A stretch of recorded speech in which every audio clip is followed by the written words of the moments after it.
नमस्कार साथियों, स्वागत है आप सभी का आपकी अपनी पाठशाला पर। मैं हूं अंकित अवस्थी और आप हैं मेरे साथ में भारत चीन से जुड़े एक अपडेट के लिए। अपडेट यह है कि भारत ने हाल ही में एक ऐसी मिसाइल का परीक्षण किया है जिसे चीन लंबे समय से ट्रैक कर रहा था। आप कहेंगे ऐसी ही कोई खबर हमने पहले भी सुनी है।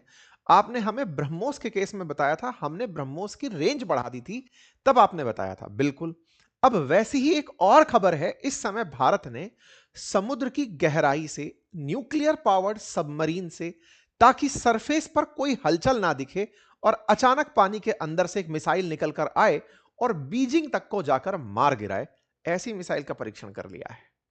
जब यह मिसाइल का परीक्षण हो रहा हो और बार बार चर्चा यह हो, बीजिंग को मार गिराए, तेहरान तक पहुंच जाए, पाकिस्तान पूरा जद में आ जाए, चल क्या रहा है? और तो और तरीका यह कि आपको मिसाइल चलती हुई सतह पर या हवा में दिखाई ना दे, और तो और पानी की सरफेस पर भी कोई जहाज आपको चलाता हुआ ना दिखे। आप शांत पानी को देख रहे हैं, अचानक जादू मंतर होता है, नीचे से मिसाइल आती है और एक हाइट पर जाकर के दुश्मन के ठिकाने को नेस्तनाबूद कर देती है। ऐसे मिसाइल परीक्षण में निश्चित ही तकनीकी लगती है, बहुत high level accuracy and security लगती है। भारत ने वो कर दिखाया है। जरूरत क्या है? देखिए, हम तो जानते ही हैं कि हमारा दुश्मन चीन है, लेकिन दुश्मनी में अमेरिका की खुफिया एजेंसी का भी यह मानना है कि आने वाले समय में भारत और चीन अरुणाचल प्रदेश को लेकर के आमने सामने हो सकते हैं।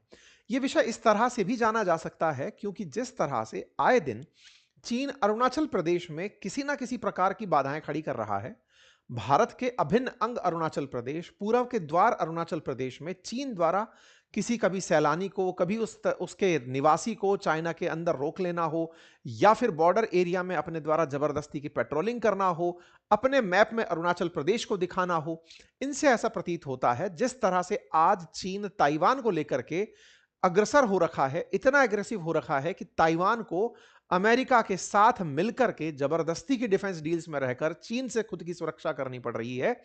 लगता है आने वाले समय में चीन अरुणाचल प्रदेश के लिए बिल्कुल वैसे ही जैसे साउथ चाइना सी में स्पार्टले जैसे आइलैंड्स पर चाइना क्लेम करता है, अरुणाचल प्रदेश को लेकर के भी यह वैसी ही परिस्थितियां पैदा करेगा। समय रहते अगर भारत सतर्क नहीं होता और अपनी सुरक्षा व्यवस्था को मजबूत नहीं करता, तो चाइना अपने आप को तेजी से आगे लेकर आ जाएगा। हाल ही में अमेरिका के द्वारा जो रिपोर्ट जारी की गई, यूएस डिपार्टमेंट ऑफ डिफेंस के द्वारा, उस रिपोर्ट में यह जानकारी बाहर निकल कर आई कि चाइना का जो गुप्त मिशन चल रहा है अरुणाचल प्रदेश को लेकर के, वो बिल्कुल ताइवान की तरह आगे बढ़ रहा है। खैर, चाइना ने जिस तरह से इस बात को सुना, उसने तुरंत तत्काल प्रभाव से इनकार किया कि नहीं नहीं, अमेरिका वाले तो हमें भिड़ाने का काम करते हैं। लेकिन चाइना को दुनिया जानती है कि वो सलामी स्लाइसिंग करता है, थोड़ा थोड़ा क्षेत्र में अंदर घुसता चला जाता है। डोकलाम भी उसका एक प्रयास था। ये सारी चीजें चाइना अपने सभी पड़ोसियों के साथ करते हुए धीरे धीरे क्षेत्र को बढ़ाने का प्रयास कर रहा है। ऐसे में आज भारत को अपनी सुरक्षा को इस तरह से मजबूत रखना है कि कल को चीन के साथ अगर हमें कन्फ्रंट करना पड़े, तो हमारे पास इतनी सुविधाएं हो, हम सुरक्षा में इतने सक्षम हो कि चाइना हमारे साथ झगड़ने से पहले 10 बार सोचे, हमारे साथ कन्फ्रंटेशन से पहले विचार करे कि भारत भारत 1962 वाला अब नहीं है। साथियों, इसी क्रोनोलॉजी में हमने समुद्र की गहराई में चलने वाले जहाज, पानी के अंदर चलने वाले पानी के जहाज, जिन्हें डूब कर चलने वाले जहाज यानी पनडुब्बी कहा जाता है, सबमरीन जिन्हें अंग्रेजी में कहा जाता है, वहां से एक मिसाइल चला करके चीन को थकाया है। जी हां साथियों, ये एआई से जनित एक तस्वीर है जिसमें किसी सबमरीन के अंदर से एक K4 मिसाइल बाहर निकलती है, पानी से बाहर निकल करके अपने ठिकाने पर चली जाती है। हेडलाइंस बनती हैं, India successfully test nuclear capable K4 missile from INS Arighaat. जी हां साथियों, जो सबमरीन हमने यूज की, जिस पनडुब्बी को हमने यूज किया, उसका नाम INS अरिघात था। यहां पर मैं एक और अतिरिक्त जानकारी आपको देना चाहूंगा। अरिघात अरिहंत मिसाइल सिस्टम की है, अरिहंत सबमरीन श्रेणी की है। और अरिघात के साथ एक और विशिष्टता जुड़ी है, ये खुद न्यूक्लियर कैपेबल है। न्यूक्लियर कैपेबल का मतलब है कि यह न्यूक्लियर रिएक्टर से ईंधन प्राप्त करती है, यानी इसके चलने पर आप इसे ट्रैक नहीं कर सकते। साथियों, यह मिसाइल टेस्ट किया गया है आंध्र प्रदेश के विशाखापट्टनम तट से, और विशाखापट्टनम तट पर खड़ी हुई INS अरिघात से। INS अरिघात से जब यह बंगाल की खाड़ी में से चलाई गई, तो इसकी रेंज में बीजिंग, शंघाई, शेंगड़ू जैसी जगह एक साथ रेंज में आ गई, इंक्लूडिंग तेहरान, रियाद, पाकिस्तान के तमाम शहर इसके रेंज में शुमार हुए। आइए एक एक करके अब सारी जानकारी को डिटेलिंग में लेते हैं। साथियों, चर्चा है आईएनएस अरिघात से चलाए हुए K4 बैलिस्टिक मिसाइल सिस्टम की।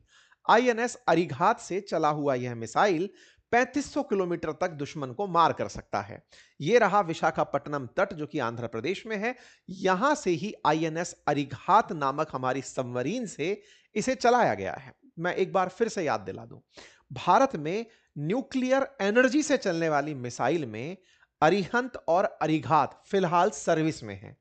अरिहंत और अरिघात हमारे लिए कितनी बड़ी उपलब्धि है, इसे आप ऐसे समझिए कि ऑस्ट्रेलिया को फ्रांस डीजल पावर से चलने वाली सबमरीन्स प्रोड्यूस करके दे रहा था कुछ बिलियंस ऑफ डॉलर में, लेकिन अमेरिका ने और ब्रिटेन ने मिलकर, यूके ने मिलकर के ऑस्ट्रेलिया के साथ एक गठबंधन किया जिसे ऑकुस गठबंधन कहते हैं। ऑस्ट्रेलिया, यूके, यूएस गठबंधन कहते हैं। और उन्होंने ऑस्ट्रेलिया को कुछ बिलियंस ऑफ डॉलर में अपनी तरफ से न्यूक्लियर पावर्ड सबमरीन बनाने के लिए ऑफर किया, जिसके चलते फ्रांस और ऑस्ट्रेलिया के संबंध बिगड़ गए थे। 2 साल पहले यह बहुत बड़ी सुर्खी रही थी। मतलब विकसित राष्ट्र भी जिस सबमरीन को चाहते हैं वो सबमरीन न्यूक्लियर पावर्ड हैं। न्यूक्लियर पावर्ड सबमरीन्स की खासियत यह होती है कि इनके चलाने में, देखिए, सबमरीन बना ही इसलिए जाती है ताकि दुश्मन उसके बारे में कोई जानकारी ना रख सके। मैं कई बार अपने सेशंस में इस बारे में जानकारी देता हूं कि पानी के नीचे जहाज को डुबो के लेकर चलने की जरूरत क्या है, समुद्र खाली है तो ऊपर क्यों नहीं चलाते? क्योंकि ये जासूस बनकर चलती हैं, इन्हें किसी को बिना बताए चलाया जाता है। हो सकता है आपका सबमरीन दूसरे देश की सीमा के अंदर जाकर खड़ा हुआ हो और उन्हें उसके बारे में कोई पता भी ना चले। पता चलता कैसे है? तमाम प्रकार के समुद्र में संवेदी जानकारी ग्रहण करने के यंत्र पटक दिए जाते हैं। सोनार टाइप की चीजें डाल दी जाती हैं जिनमें साउंड से नेविगेशन और रेंजिंग की जाती है। उसको ट्रैक करने के लिए साउंड का पता क्रिएशन पर होता है या फिर उसकी सतह से साउंड वेव्स के टकराने पर होता है। सबमरीन को पानी में आपने तैरा रखा है, अगर साउंड रेडिएशंस आपने छोड़ी और आपने सबमरीन की सरफेस पर स्टेल्थ टेक्नोलॉजी का इस्तेमाल किया है, यानी कि वो रेडिएशंस को ही अपने साथ पचा ले रही है, यानी रिफ्लेक्ट होकर के वापस वो सोनार तक नहीं पहुंच रही है, तो आपकी सबमरीन का अंदाजा नहीं लगता। नंबर एक। नंबर दूसरा, सबमरीन अगर चलते समय किसी प्रकार की कोई आवाज नहीं कर रही है, साइलेंट चल रही है, बिल्कुल वैसे ही जैसे ईवी चलती हैं गाड़ियां, इलेक्ट्रिक व्हीकल्स चलते हैं, कुछ वैसे ही वो एकदम साइलेंट होकर अगर चल रही है, तो भी दुश्मन उसके बारे में पता नहीं लगा पाते। डीजल पावर्ड में जब सबमरीन्स चल रही होती हैं तो बबल्स बनने का एक डर रहता है।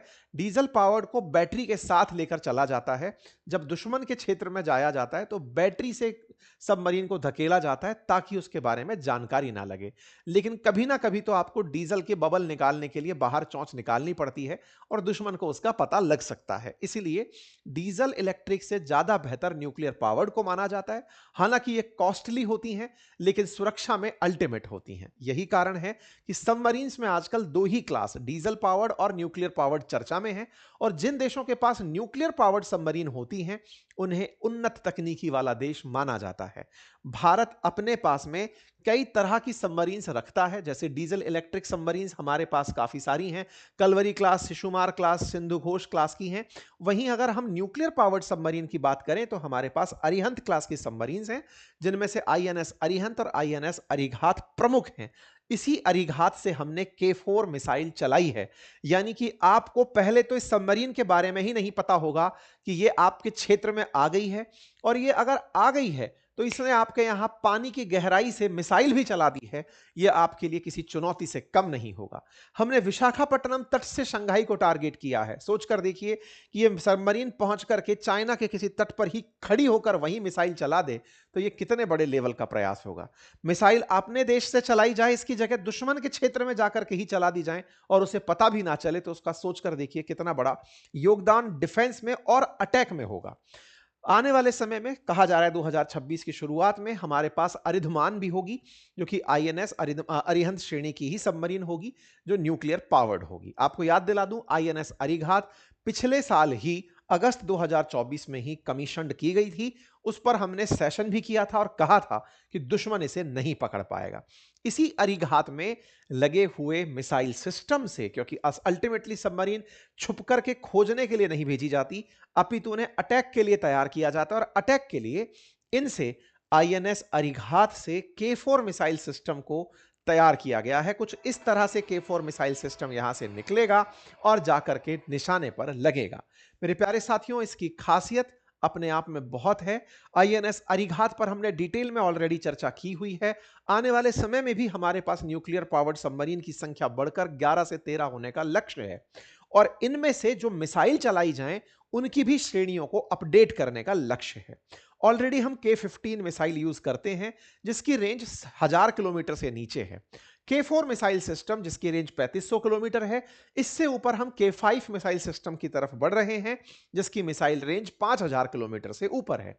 मेरे प्यारे साथियों, भारत में एक बार इंटरकॉन्टिनेंटल मिसाइल डेवलपमेंट प्रोग्राम शुरू हुआ था। उस मिसाइल प्रोग्राम के अंदर बैलिस्टिक मिसाइल प्रोग्राम था।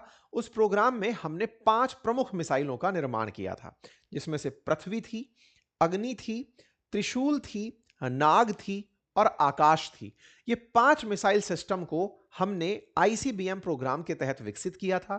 इन्हीं मिसाइल्स का आज तक हम लोग अलग अलग वर्जन टेस्ट करते आ रहे हैं और अभी जो हम लोग अग्नि मिसाइल सिस्टम जानते हैं, जिस मिसाइल को हम लोग सतह से, हवा से, समुद्र पर तैर रहे युद्धपोत से चलाकर दुश्मन को थकाते हैं, उसी मिसाइल में जो अग्नि मिसाइल सीरीज है उसे उन्नत किस्म का बनाकर पानी के नीचे से चलाने की तकनीक को ही K4 मिसाइल सिस्टम कहा गया है।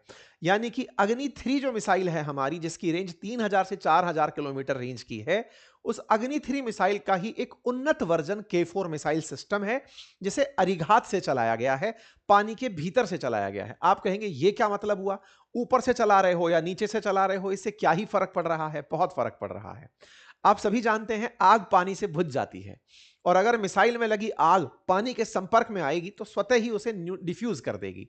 लेकिन सबमरीन पानी की गहराई में, जो कि रह सकती हैं कम से कम 200, 200, 300, 300 मीटर तक की गहराई में, वहां से अगर आप मिसाइल चला रहे हैं और मिसाइल 3500 किलोमीटर की रेंज तक जा भी रहा है, तो सोचिए कि आपने उस मिसाइल में ऐसा कौन सा फ्यूल और उतनी गति कैसी डाली होगी कि उसकी आग और जो बाहर फैल रहा पानी है वो उस आग को बुझा नहीं पा रहा है।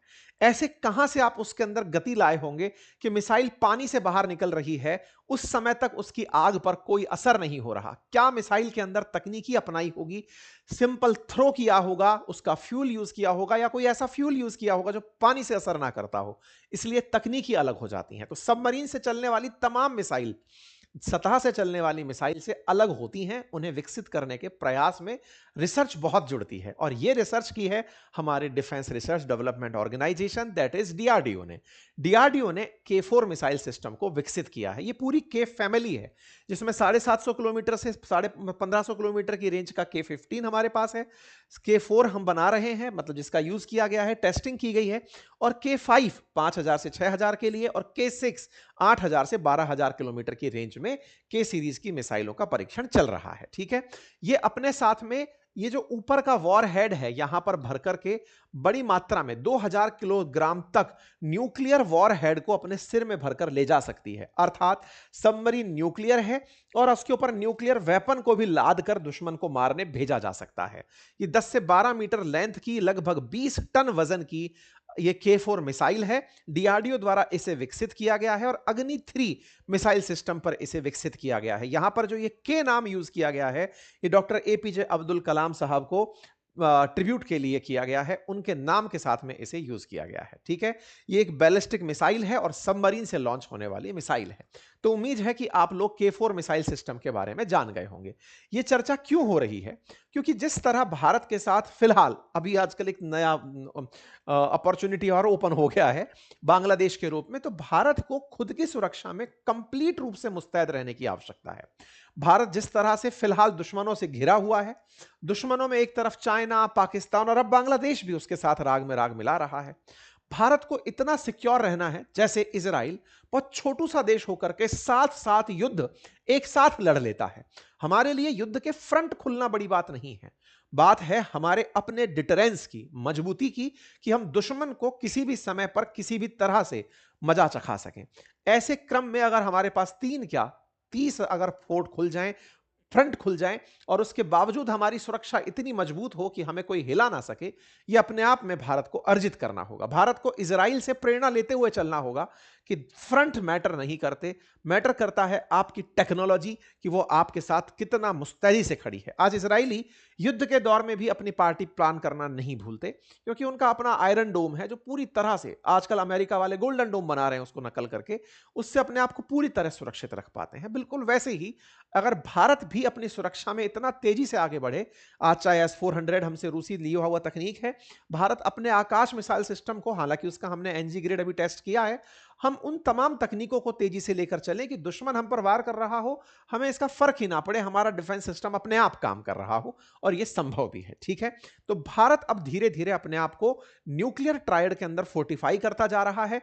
फिर चाहे आप धरती से चलती मिसाइल देखें, हवा राफेल से चलती देखें, या सबमरीन से चलती देखें, और यह सब चलाना हमें इनके लिए है, क्योंकि इन सब के ही अंडर में पनप रहे हैं पाकिस्तान, बांग्लादेश जैसे देश, इसीलिए हमारा मिसाइल उपलब्धि में से कंसीडर किया जाएगा।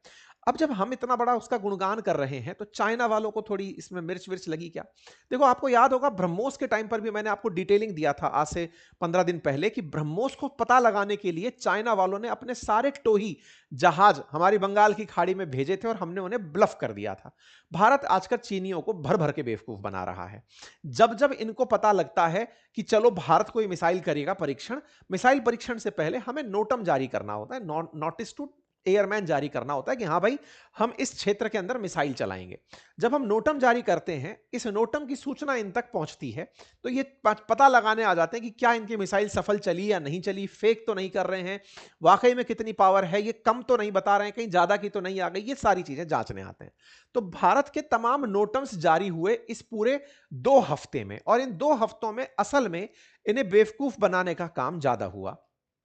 पहले नोटम जारी हुआ 22 से 24 को हम कुछ करेंगे, फिर हुआ हम 24 को कुछ करेंगे, फिर कहा 25-26 को हम कुछ करेंगे, फिर कहा 29 से 3 को हम कुछ करेंगे, फिर कहा 30 से 31 को कुछ करेंगे, और हर बार कभी कुछ रेंज डाल देते हैं, कभी कुछ कर देते हैं कि बंगाल की खाड़ी में करेंगे, बंगाल की खाड़ी में करेंगे। इस बार हमने क्या किया, जो डे 1 पर हमने जानकारी दी थी कि हम 22 से 24 में करेंगे, उसमें कर दिया।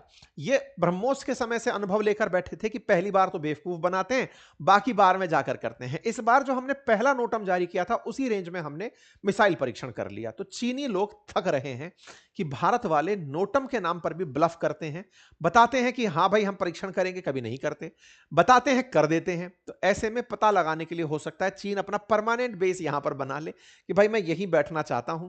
बांग्लादेश को हो सकता है इसीलिए ही यूज किया जा रहा हो मोनिर हाट को, कि इनका पता परमानेंट लगे, क्योंकि हम्मन टोटा श्रीलंका में उसने इसी तरीके से विकसित किया था। खैर, फिलहाल के लिए भारत ने विशाखापट्टनम तट से, अरिघात से K4 का परीक्षण कर लिया है। उन तमाम वैज्ञानिकों को और उन सभी सुरक्षा कर्मियों को जो इस तरह से सुरक्षा के लिए आए दिन तकनीकी में नए प्रयोग करते हैं और पूरी तरह नाम से बेपरवाह रहते हैं, क्योंकि राजनेता होता, कोई अधिकारी होता, तो उसका अखबार भी कहीं ना कहीं जिक्र कर रहे होते, राजनेता उनके ट्वीट्स को दिखा रहे होते, हम जैसे लोग उनके नाम के आगे गुणगान कर रहे होते। लेकिन अल्टीमेटली जो लोग दिन रात देश की सुरक्षा में आए दिन नए प्रयोग करते रहते हैं, उन सभी वैज्ञानिकों को समस्त भारतवासी बहुत ही भावपूर्ण तरीके से कांग्रेचुलेट करते हैं, उन्हें बधाइयां देते हैं, और हम मानते हैं कि आपका किया हुआ कार्य ही देश के लिए असली तरक्की में कंसीडर होगा।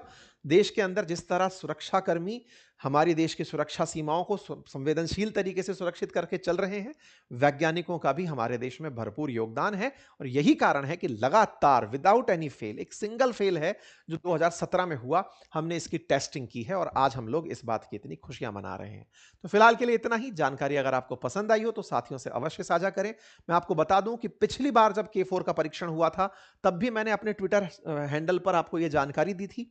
ट्विटर पर हम दिन भर में आपको काफ़ी सारी इंफॉर्मेशन शेयर कर रहे होते हैं, आप मुझे यहाँ पर फॉलो कर सकते हैं। अगर आप ट्विटर फ्रेंडली नहीं हैं, तो हम इंस्टा पर भी दिन भर में आपको बहुत सारी खबरें साझा कर रहे होते हैं। सारी खबरों पर सेशन कर पाना संभव नहीं होता। जो जिस तरह से फ्रेंडली है, चाहे वो ट्विटर पर है, चाहे वेबसाइट पर है, चाहे इंस्टा पर है, हम आपके साथ में जो भी घटनाएं घटित हो रही हैं उनकी जानकारी दे रहे होते हैं। बाकी यूट्यूब पर आपके सामने सेशन आ ही जाता है। फिलहाल के लिए इतना ही। अपना ख्याल रखें, साथियों से सेशन को अवश्य साझा करें, और हाँ, ईयर एंड सेल चल रही है, फिर से याद दिला दूं, आरएएस के लिए, UP PCS, Bihar PCS, GS foundation, हमारे नोट्स सभी पर फ्लैट 50% ऑफ है। आप आज ही जाकर इस ऑफर का लाभ ले लीजिए, क्योंकि ऑफर में स्टॉक का बहुत मैटर करता है। अगर स्टॉक खत्म हो जाएगा तो हमें ऑफर रोकना पड़ेगा। किताबों के केस में यह बात ज्यादा लागू होती है। ठीक है, तो आप अपने तरीके से इसे देखें। फिलहाल के लिए इतना ही, बहुत बहुत धन्यवाद। हाँ, जाते जाते एक बात बताना मैं भूल गया, अगर आप क्रिप्टो के बारे में बेसिक से लेकर एंड तक नॉलेज जानना चाहते हैं तो हमारा यूट्यूब चैनल है बातें बाजार की, वहां पर मैंने एक सीरीज शुरू की है, उसका पहला वीडियो लॉन्च हो चुका है बातें बाजार की पर, जिसमें आप क्रिप्टो को डे 1 से सीख सकते हैं। आप से जाकर अभी देख लीजिए। शून्य से लेकर के लगभग 10-12 लेक्चर की एक वीडियो सीरीज में डाल रहा हूं, जिसमें आप लाइव ट्रेड तक अगर इंटरेस्ट रखते हैं, ये आपके इंटरेस्ट पर है, आपको जानकारी चाहिए, इंफॉर्मेशन देना मेरा काम है, इंफॉर्मेशन मैं वहां पर उपलब्ध करा रहा हूं, आप जाकर उसे जरूर देखें। Thank you.